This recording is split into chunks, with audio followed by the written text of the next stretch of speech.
بسم الله الرحمن الرحيم. إن شاء الله هنتكلم النهاردة عن زيادة السعة التخزينية للمكنسة الكهرباء. طبعا زي ما احنا شايفين المكنسة الكهرباء بتبقى فيها من جوه الكيس ده اللي بيبقى فيه التراب. طبعا بيبقى ليه سعة معينة، مثلا بتبقى لتر ونص أو لترين أو 3 بالكتير. فطبعا احنا بالنسبة لشغل النجارة بيبقى فيه نشارة خشب كتيرة. لو معايا مكنسة كهرباء زي دي مش هتستحمل طبعا ومش هتبقى ليها أي قيمة. فكل اللي احنا عايزينه ان احنا عايزين نزود السعة التخزينية للمكنسة دي عن طريق وسيط.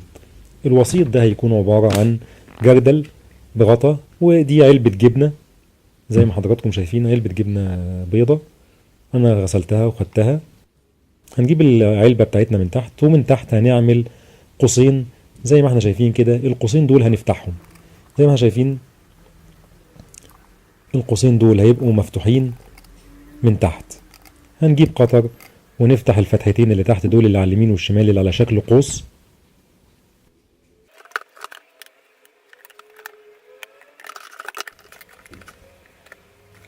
زي ما احنا شايفين ادي الجزء الاولاني، والجزء التاني نعمله زيه بالظبط، وهنصنفر بس علشان محدش يتعور او ايديا ما تتجرحش لو انا بفضي بعد كده الجردل ده بتاعنا.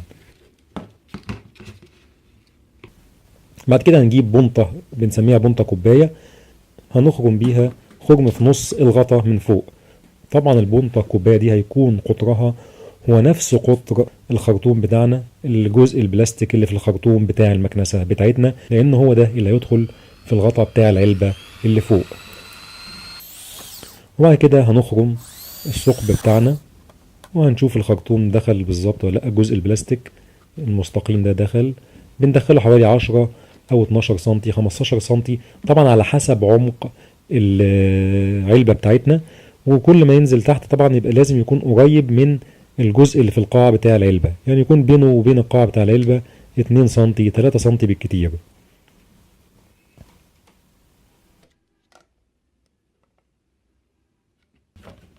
هنجيب العلبة من تحت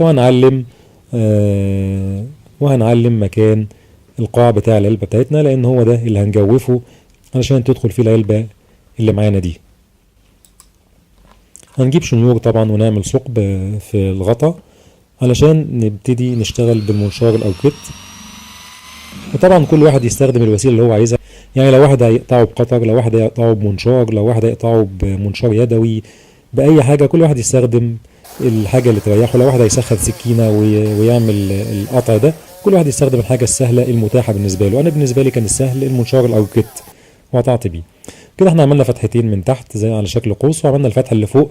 فاضل بس هنعمل تجويف في الجنب بتاع العلبه اللي فوق دي علشان هنحط فيه كوع. احنا قطعنا جزء من الكوع ده عشان تدخل على طول، وهنعمل فتحه في جنب العلبه اللي فوق.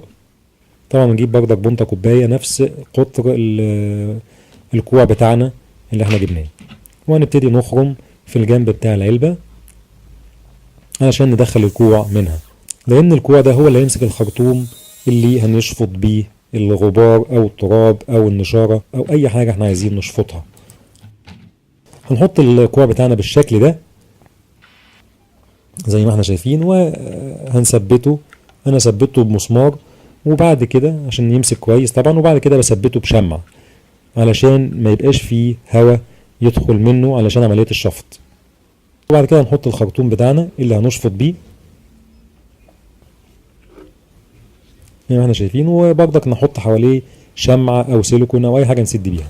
وبعد كده نجيب العلبة اللي فوق وندخلها في الجردل بتاعنا، نكبسها جامد. وبعد كده الحتت اللي فيها هوا دي نسدها برضك بسيليكون او مسدس شمعة او اي حاجة، بحيث ان ما يبقاش فيه هوا يدخل للجردل بتاعنا.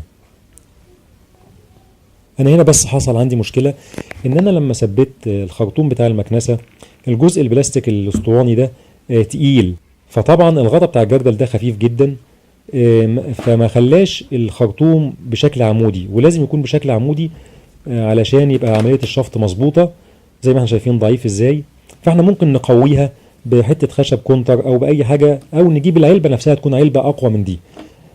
فاحنا بنجرب مع بعض ونشوف. فانا هتحايل على الموضوع ده ان انا هجيب خرطوم واخليه وسيط بين الجردل بتاعنا ده اللي هنشفط بيه والمكنسة.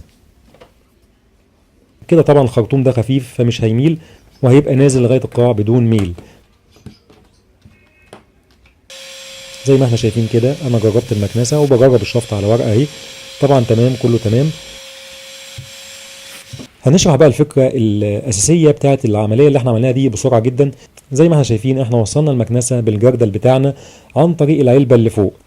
زي ما احنا شايفين العلبة اللي فوق دي لما بيتحط فيها الغطا اللي فيه الخرطوم بتاع المكنسة، ايه اللي بيحصل؟ انا طبعا بركب الخرطوم اللي هشفط بيه التراب بتاعي. ادي الخرطوم اهو نركبه في الكوع، ولما المكنسة بتشتغل عن طريق الخرطوم بتاعها اللي في الغطا هيعمل عملية شفط. عملية الشفط دي بتخلي التراب يمشي بشكل دائري بسرعة جامدة جدا. طبعا بما ان احنا في فتحتين من تحت فالتراب هو بيلف بينزل تحت، فطالما نزل تحت وفي الحائل الحتة البيضاء اللي في النص دي خلاص كده مش هيتشفط تاني، وبيتجدد التراب اللي احنا بنشفطه وهكذا يلف يلف يلف وينزل تحت والعملية تبقى مستمرة، وهنلاقي التراب كله نزل في الجردل. وطبعا خرطوم المكنسة بيفقد القدرة على شفط الجزء اللي تحت ويشتغل في الجزء اللي فوق. هنكب بقى نشارة خشب عشان نجرب عليها نعمل تيست للمكنسة بتاعتنا دي او للجردل اللي احنا عملناه وسيط، علشان يبقى وسيط بين النشارة بتاعتنا اللي احنا بنلمها والمكنسة. زي ما احنا شايفين هايل جدا جدا جدا في الحاجات دي، لان الواحد لو بيستخدم منشار مثلا او فارة كهرباء او راوتر بتبقى النشارة بتاعته كتيرة جدا وكثيفة جدا، لا يمكن مكنسة صغيرة كهرباء تستحملها، فده بيبقى هايل جدا جدا جدا للاستخدامات دي. وزي ما احنا شايفين ادي النشارة اهي متجمعة تحت.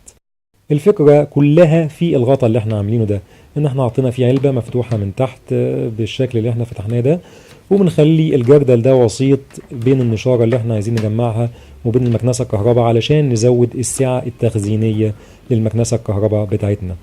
وممكن بقى لو احنا عايزين مثلا نتحرك بيه ممكن نجيب حتة خشب ونركبها على العجل ونقرب المكنسة للجردل بالشكل ده ونحطهم على قطعة خشب على عجل ونتحرك بيها زي ما احنا عايزين، او نحط الجردل ده تحت البنك بتاعنا اللي احنا بنشتغل عليه.